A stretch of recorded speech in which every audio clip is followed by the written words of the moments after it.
But good morning, good morning, good morning, beautiful people. Happy Wednesday, hump day. Y'all almost through the week. We had a 4-day week, 3-day weekend. I hope y'all feeling good. I hope y'all feeling energized. I don't know. I woke up in a good mood this morning. I woke up feeling good this morning. So I hope y'all had the same and that y'all got y'all coffee ready because we got some stuff to talk about today.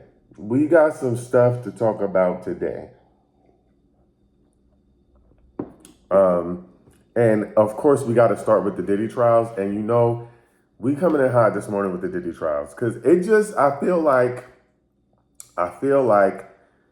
the Diddy trials, though we knew it was going to be a movie, I feel like this is a 4D movie. Okay, I feel like I'm in the courtroom getting my ass whipped every day, like getting slapped left and right with some new surprises. And the thing is that I think that we thought the surprises were going to be TD Jakes, Ray J, Kanye West, but the surprises are so much bigger than that. And I think now that we kind of understand the charges, I can see the direction that the prosecution team is going in. And I said this in a video yesterday, but let's jump into it. So yesterday, Capricorn Clark took the stand. Capricorn Clark is one of Diddy's former employees for Bad Boy. She started as an executive assistant for him and later became like the head of brand or marketing, something like that. She's had a few roles with him. Now, she was allegedly employed with him on and off from about 2004 to about 2020, on and off. Keep that in mind because that's important. Now, she essentially took the stand yesterday, and for those who keep saying that this is not a domestic violence case and that Diddy is not on trial for domestic violence, this is what I think folks were trying to get people to understand. The prosecution team is actually doing a really good job at moving this in the direction of it being a Rico case. So a lot of what she said yesterday went towards Rico, right? So you have to remember that he's on trial for a Rico case and trafficking. Rico specifically is defined as a group of people coming together to do organized crime, and it has to be 2 crimes within a 10-year span, right? So it doesn't have to be the mob, the mafia. It doesn't have to be Paid in Full. It doesn't have to be Pookie from New Jack City. Like, that's not what we're looking for. We're looking for a group of people and a person that is leading the organized crime, right? So as far as the Rico goes, that is what I think Capricorn Clark did a really good job at starting to paint the picture for and putting the puzzle pieces together for us yesterday. So there's a few things that are important. So I think the first thing I'll say is the issue with Kid Cudi's house. So Capricorn Clark is alleging that she was kidnapped and forced to go with them to Kid Cudi's house. So if you remember, Kid Cudi said that when Diddy broke into his home, the way that he found out was that Capricorn Clark had called him and Cassie and let him know that Diddy was in the home and that they needed to be careful. Now, they weren't home at the time, but she was the one that made the phone call. So she testified on the stand yesterday that the way that this initially happened was that Cassie reached out to Capricorn Clark and asked if Kid Cudi could go with them on a hike because Cassie and Kid Cudi started dating. Now, Capricorn Clark, knowing who Diddy was based on her prior experience, said, I think that's a bad idea. And then she thought that she and Cassie were friends, so she went as far as to get Cassie a burner phone because the phone that Cassie owned was owned by Bad Boy. So Bad Boy owned it and could find all the records, all those other things. So what Capricorn Clark did was take Cassie to get a burner phone. So she took Cassie to go and get a burner phone so that she could communicate with Kid Cudi after Cassie asked if Kid Cudi could go with them on a hike. And Capricorn Clark said, no, I think that's dangerous because of Diddy. Now, when Capricorn Clark got her the burner phone, she continued to talk to Kid Cudi.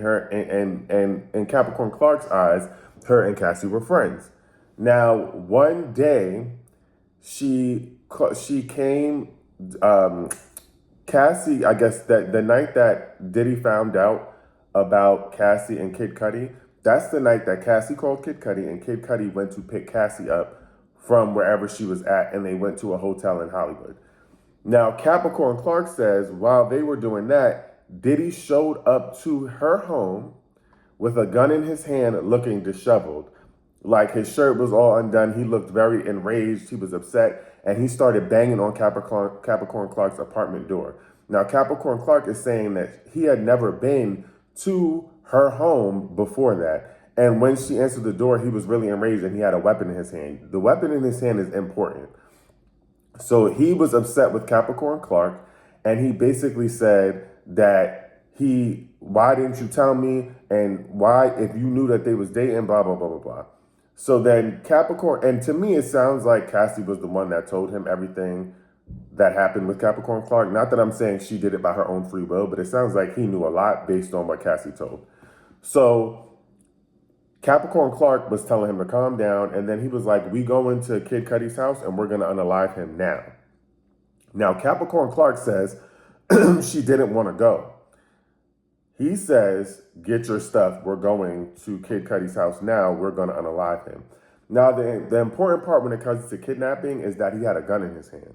So she didn't really feel like she could say no. And if someone has a weapon and they're telling you you're going to do something, and you don't feel like you could say no based on past history, but she painted a good past history, we'll get into that in a second, of what he's done, then that's technically kidnapping. So she gets in the car with him, and there's a driver. The driver is somebody's cousin. I don't remember. One of them, somebody related to Biggie's cousin. I don't know. The driver takes them, they start driving towards Kid Cudi's house. Now, Capricorn Clark testifies that he had put the gun back in his waistband, but while they're driving, he takes it out and puts it on his lap on a ride. So that's the whole ride, he's got this gun on his lap. So obviously she feels like she can't escape. There's no way for her to get out. Now they get to Kid Cudi's home. Capricorn Clark says Diddy gets out the car, Diddy and the driver, they go inside Kid Cudi's home. This is where Kid Cudi alleges that they broke into his home and that they touched his stuff and the cameras and the dog was shaken up. So apparently they went inside of his home. While he was inside the home, Capricorn Clark picked up the phone and called Cassie's burner phone. She called Cassie's burner phone, and this is how Kid Cudi and Cassie found out that Diddy was in the home and that he was allegedly trying to unalive Kid Cudi. This is where we see Kid Cudi saying, where he alleges that he calls Diddy and says, you in my home, N-word, like, I want to fight. So what we didn't hear in Kid Cudi's testimony, and Capricorn put the puzzle pieces together, is that Diddy actually came outside and saw Capricorn Clark on the phone. And he started yelling at her, asking her who she was talking to. She didn't want to tell him who she was talking to. Diddy took the phone and called the number that she had just been on the phone with, and Cassie answered the burner phone. So that's how he knew that she was talking to Cassie and gave Cassie and Kid Cudi a heads up. Now, this is the other part that we didn't know from that night. So apparently, when Kid Cudi and Cassie came back, somehow Diddy and team found them. They wound up on a high-speed chase with Kid Cudi. So this is the part that we didn't know. Kid Cudi just said that he had called the police, but we didn't know that there was a high-speed chase that Capricorn Clark said that she was participated in until Kid Cudi lost them. Kid Cudi said that he wanted to fight. He got to the home and that Diddy wasn't there. I don't think he was telling the whole story, because Capricorn Clark said they got into a high-speed chase, and then they went, once they got back and they lost him, that's when Kid Cudi called the police and informed the police that someone had broken into his home. Now, another piece that's really important, keep in mind, Rico, organized crime, multiple people working together. Another important factor is that she says that Capricorn Clark says that she was responsible. Diddy demanded her and gave her a directive to call Kid Cudi and make sure that he did not press charges against Diddy. So she was responsible for convincing Kid Cudi not to press any charges and not to pursue any police or legal actions, which she did. She called Kid Cudi and she told him, like, I don't think we should take this to the police, blah, blah, blah. This is all organized crimes, right? These are all considered organized crimes. The kidnapping with the gun, remember he had a driver, so that's multiple people already participating in a crime. Breaking into somebody's home, he took Capricorn Clark and the driver to break into the home. The high-speed chase, okay. And then having Capricorn Clark convince Kid Cudi not to press charges also organized crime, right? They're painting a picture that he was the head of this organized crime, this space, right? So then another thing that's really important that she mentioned, a few things that are really important that she mentioned yesterday while on the stand was that Diddy also threatened her life. So for those of you who don't know, in Capricorn Clark's past job experience, she in some way was working with Suge Knight. Now, she also testified on the stand that Suge Knight is the father of her best friend's kids. So not only did she allegedly work for him, but she says that that's the father of her best friend's children. So Diddy and team somehow found out that she used to work for Suge Knight. So they took her to Central Park, on a walk to Central Park, and on a walk to Central Park, they asked her about it. And when she said that she had any connection to Suge Knight, he suggested that, well, he didn't suggest, he said that that can get someone killed. Now, they asked her if she took the threat serious, and she said, I took it very seriously. And that wasn't the only and first time that he threatened to unalive her. So then the second time was when something happened, something went missing in the home, in Diddy's home or something like that, and he had folks taking a lie detector test. He allegedly strapped her up to a lie detector test, and she asked, what if it comes back that I lied, or like the lie detector test comes back negative in a bad way? And he said, you might end up in the East River. Another threat to unalive somebody. And mind you, it wasn't just him. He had his team hooking up to a lie detector test. So again, we're painting a picture of a Rico. And to be honest, people keep saying, like, this gives me very much New Jack City. This very much gives me Paid in Full. This very much gives me the mob and the mafia at this point. Because you're telling people they're going to end up in the East River, and you taking people on walks in the Central Park. This is very much giving Al Capone. You understand what I'm saying? Like, so when people keep saying that he's not guilty of anything based on what he's charged of, I think that the prosecution team is actually doing a really good job at painting a picture that he actually ran a really big and serious criminal enterprise. So that was the testimony for that. Like, she shared a lot yesterday, and I think a lot of what she shared was the way that the prosecution team was wrapping everything up into a bow. And you have to remember, this is only week 3 of the trial. They still have they're bringing out their hard hitters now. So if Capricorn Clark is one of the hard hitters at this point in the game, it's about to get crazy. I don't think that Diddy is going to take the stand because I don't think it would help him in any way. And honestly, I think that they've already painted him as a narcissistic person that is able to turn on and off his charisma. So I think him taking the stand really wouldn't help him in any way. I actually think it would hurt him. Okay, so now fast forward to today, to this morning. The defense team, Diddy's team, has brought into question some emails with Capricorn Clark.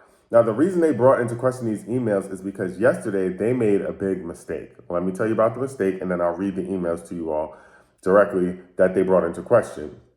Yesterday, while Capricorn Clark was on the stand, they brought up an alleged letter of recommendation or reference letter that Diddy wrote for Capricorn Clark in 2021, is what they're alleging.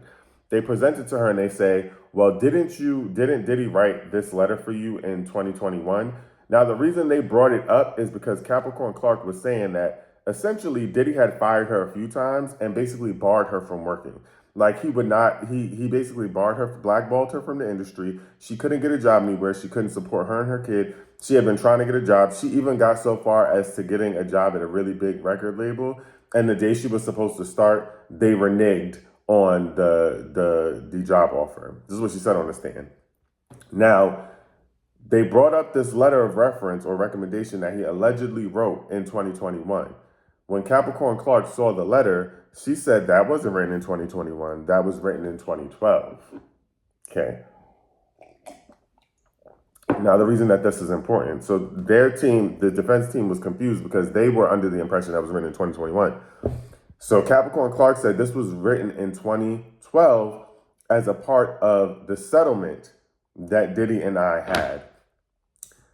I don't think from what I'm hearing from folks who are in the courtroom and from folks who've seen the jury's reaction, I don't think a lot of people in the courtroom knew that there was a settlement between Capricorn Clark and Diddy in 2012. And so that information was new information, and it didn't actually help them. It hurt them. And she was able to talk about how the settlement was because she couldn't find a job for her or her son. She has an autistic son. She said she couldn't find any work, blah, blah, blah, and that they decided on a settlement. And basically in the settlement, they said that they wouldn't talk bad about each other anymore because Capricorn Clark had come out and said that Diddy was preventing her from getting any work.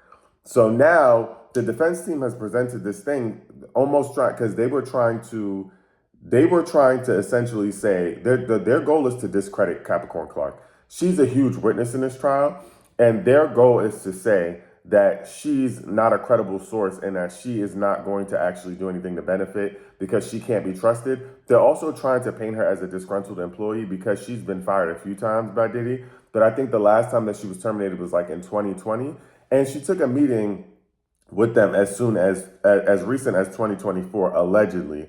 And she said that they asked her why she would take a meeting with someone who had blackballed her from the industry. And she shared that she took the meeting because she needed work. Like, she needed work, and she felt like that was the only way that she was going to get any employment was through the working with Diddy. Now, when she said all of this stuff that happened with the raid in his house and so on and so forth, she decided that it was a bad idea to work for Diddy because clearly they were trying to clean up their image, and it would have been good for them to have her working with them, but she just didn't feel right about it, so she didn't take it.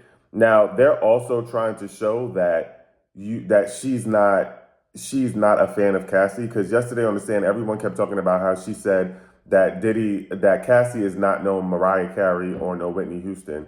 And they were trying to say that she blasted Cassie. But I think we can all agree that that's the truth. I don't think anybody ever thought Cassie was that talented. She said Cassie's a pretty girl and she has talent, but she's not talented. She's no Whitney Houston or Mariah Carey. To me, that's not blasting her. That was the simple truth. Because I think we all know that Cassie is not, like, no shade. I'm not trying to be funny. And Cassie's cool. She's a victim. She's been through things, but we're not about to make up lies. She just wasn't. She's not a huge talent. Her vocals weren't that great. And essentially, Capricorn Clark says she was responsible for managing Cassie's like music career, and Cassie wasn't booking any like on stage events because she wasn't good on stage. She was good in the studio, and that was it. Okay, so now to the alleged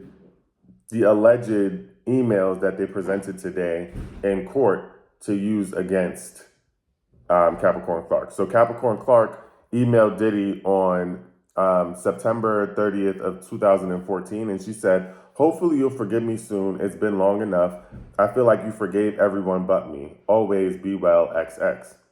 Now on September 29th of 2014, sorry, I read that backwards. So on September 29th of 2014, she wrote to Diddy, "Are you okay? Is your mom okay? Hope all is well, XX." Diddy then responded in September of 2014 saying, "Yes, we are great. How are you?" Question mark. Then on the 30th, Capricorn Clark said, "Hopefully you'll forgive me soon. It's been long enough. I feel like you forgave everyone but me. Always be well." So that's from Capricorn Clark to Diddy. That was in 2014. And then in 2015, in January 2015, she said, Capricorn Clark wrote to Diddy saying, "Sending you blessings and love for a new year. Hopefully I'll finally see you this year, XX." That was in September, that was in January of 2015. And then in 2015, November 2015, she wrote this email to Diddy. "And good luck with your project. Wish you would have played it for me. It will be sad to listen to it, so I'll refrain until I see you. My hope for this year is you make good on your promise to get over things and actually be my friend again.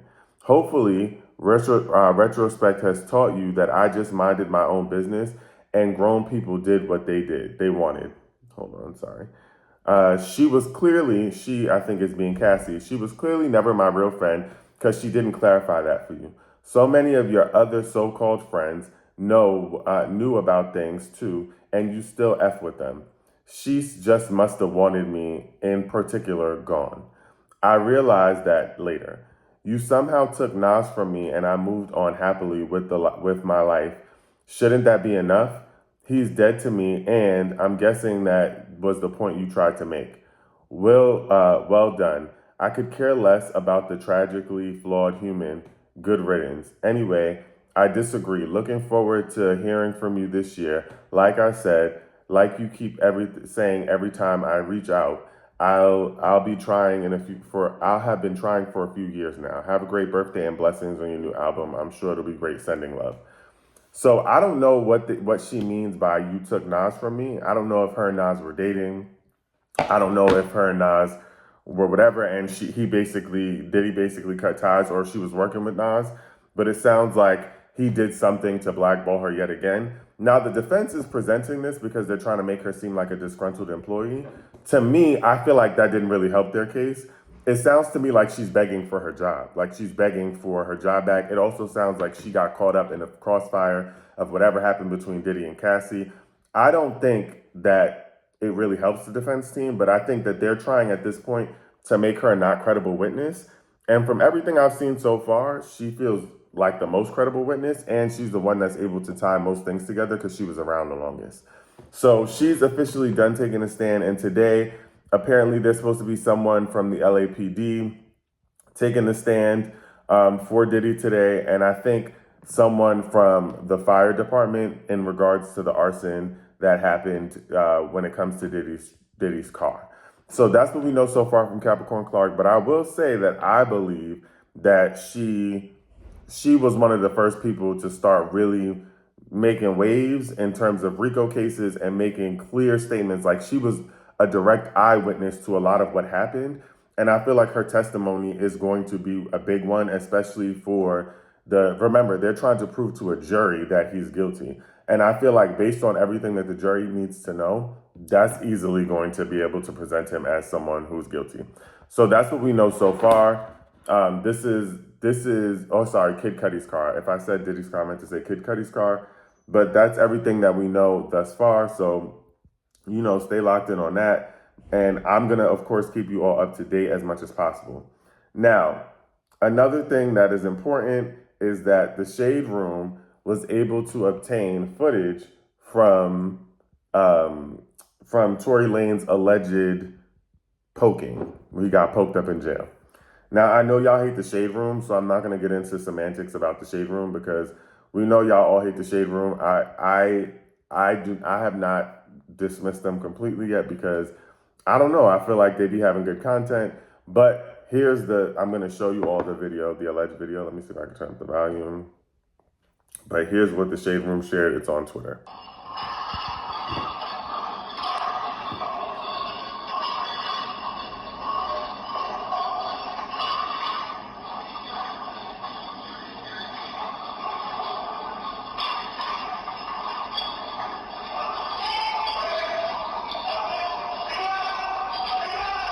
That's Tory on the floor.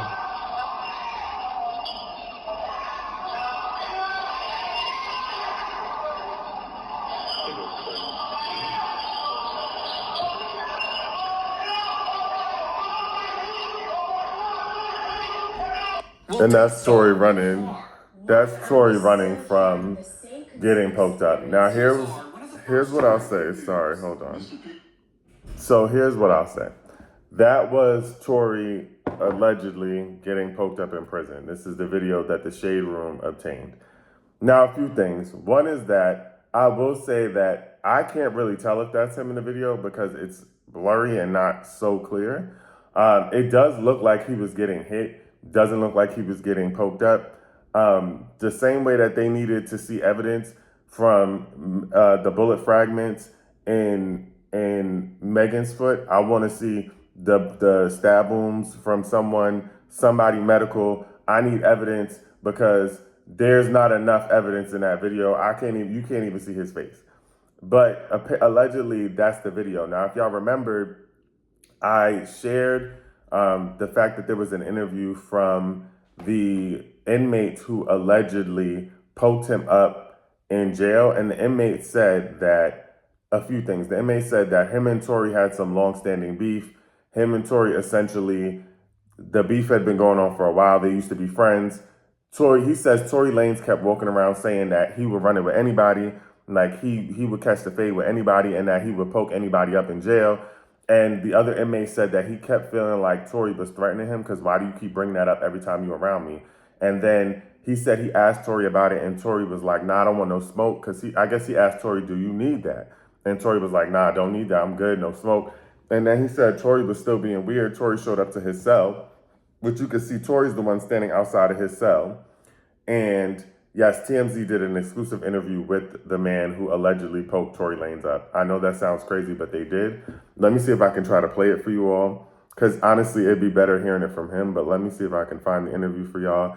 But he essentially said that Tory Lanez started the whole thing and that he responded, and that Tory Lanez then, after he poked Tory Lanez up, he got up and ran. He also said that the weapons were not found. So they couldn't find the weapons that they used to poke each other up. So he says that he saw what looked like a weapon in Tory Lanez pocket. And he said he decided to get Tory Lanez before Tory Lanez got him. And after it was all said and done, they weren't able to find his weapon or the weapon that Tory Lanez had, but he said that he had a gash in his leg from what he alleges was Tory Lanez's weapon. And he says that this was all over the fact that Tory Lanez kept running his mouth, essentially, and he decided to get Tory Lanez before he got him. Now, this is the interview from the person who did the poking. Now, I also want to say that what's so interesting about the interview from the alleged poker is that he's saying that they didn't find any weapons. They didn't find the weapon from Tory, and they didn't find the weapon from him. So again, this whole thing seems questionable to me, because why weren't you able to find either of the weapons from the incident? So he said they weren't able to find either weapon. And then the fact that the person who is alleged to have poked him up was able to take an interview, to me, it just seems strange, because it's like, if you just poke somebody up, then how are you able to take an interview, and why are you not in solitary confinement? Why is there not more restrictions? But again, there's not more to the story. And if there's no weapon, okay. And what I find interesting, and everyone was ready to run with the fact that they felt like Megan was guilty, or Megan was lying. Sorry, not Megan was guilty. She was never guilty. They felt like Megan was lying because they didn't see bullet fragments. But what's interesting is that we still haven't seen a weapon, and everyone is running to Tory's defense. But here's the interview. Tory Lanes, that day that you stabbed him allegedly. Okay. That day, nothing much took place that day. Everything led up to that day, but that day I just came out in the morning to tell him, good morning, and I told him what's up. Give him a little fist bump, ask him if everything is good. We had a little situation the night before and the day before. So what's the situation the night before and the day before? So I heard some rumors that he was trying to put money on my head. He felt uncomfortable living next to him, said I was a threat. So I confronted him. And then I found out the same thing. He tried to put money on my head, so he said I put money on his head. So they had a little discussion or whatever. So the next morning, that night, he said some shit. Okay. So the next morning, I came out to see if everything was good. His mom talked to him. He said, yeah. So I was going back into my cell. And when I looked back, instead of going to cell, he was walking towards my door. He stood in front of my cell, looked at his boys, made his little smirk. Y'all can hear, right? He showed me what he had and something in his pocket. I just rushed him. What do you have in his pocket? I just rushed him. Well, he showed me, looked to me like I believed this would be a weapon at the time. So I rushed him, and I just snatched him. I just took advantage of him. He was weak. I just threw him all over, and I just kept slamming him and stabbing him. And Were you trying to kill him? No, not at all. But I thought like it was a weapon. I felt threatened. And when I felt like a sting in my leg, I felt like, oh, he stabbed me.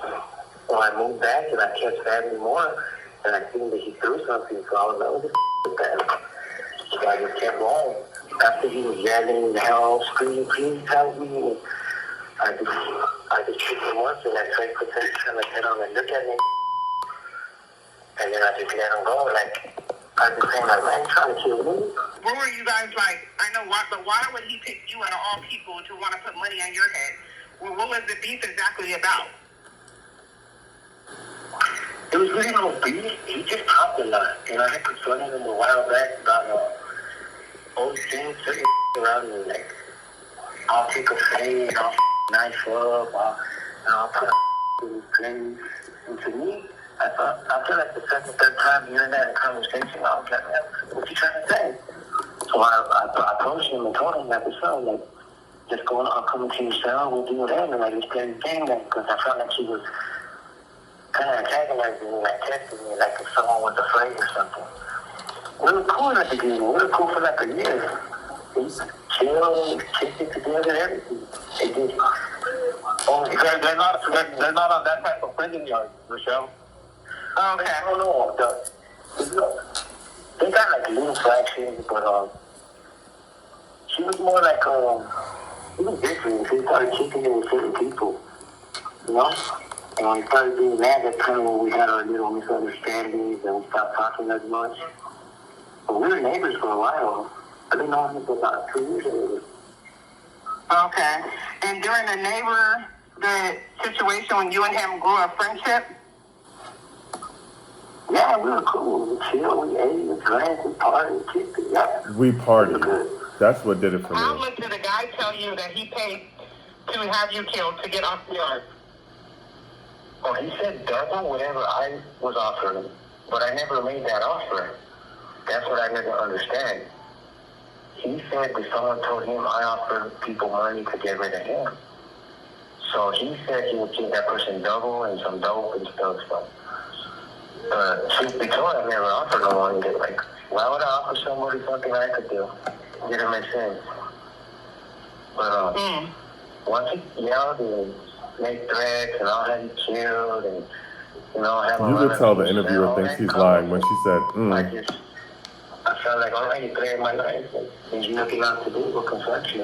And that's what happened the next morning. I asked him, are we cool? He said, yeah, it's cool. And when I went to my cell, he followed me. And like I told you earlier. Do you have any regrets of stabbing him? Regrets? Oh, shit. Because you stabbed him 14 times. Yeah.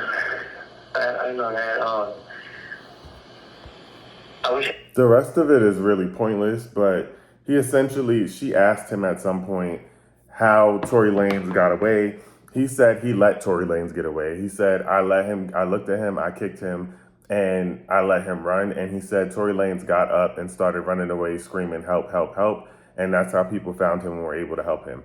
Now, I still don't think that the math is mathing. One is because you're interviewing someone who, that's attempted murder. You're interviewing someone who attempted to murder someone in jail. He's talking freely and candidly, but the math is not mathing and not making sense. It's not adding up. Tory Lanez still has not come out, and we've not seen any images of him hurt or assaulted. They just released this video, and I think that they released the video because they're trying to gain empathy from the world about Tory Lanez and basically trying to get him to be pardoned, but they're not pardoning him. He's going to stay in jail. He was since moved to another prison for his own safety, allegedly. But they did say that he was fully recovering. I also feel like the recovery was too fast. This happened in the span of 2 weeks. They said his lungs collapsed. He was stabbed in the skull, in the back, and all these places. And now all of a sudden he's moved to another location. All that to say, they still haven't even showed us or allegedly found, according to this guy, they have not been able to find either of the weapons, both his or Tory Lanez. So this, to me, feels like a scam, but that's just my personal opinion. And yeah, so that's what we have. We'll continue to stay locked in, but Tory Lanez is staying in jail. I think we all need to come to terms with that. I've come to terms with that. I'm pretty happy about it. He deserves to be in jail. And honestly, if this really did happen, he'll learn to stop antagonizing people, because this was all as a result of him antagonizing somebody, allegedly. And if it really did happen, then he needs to learn to stop antagonizing people. And this needs to be a good lesson for him, because the way that you've been harassing Megan Thee Stallion, it sounds like this guy was saying, if it's true, it sounds like the guy is saying that he was antagonizing him for long periods of time, and he had enough, and he decided to act on it. So, allegedly. But yeah, that's today with the morning coffee. As always, as I continue to promise, I'm going to keep y'all updated on all things that are happening with the Diddy trial, also with Tory Lanez. I love y'all. Stay locked in.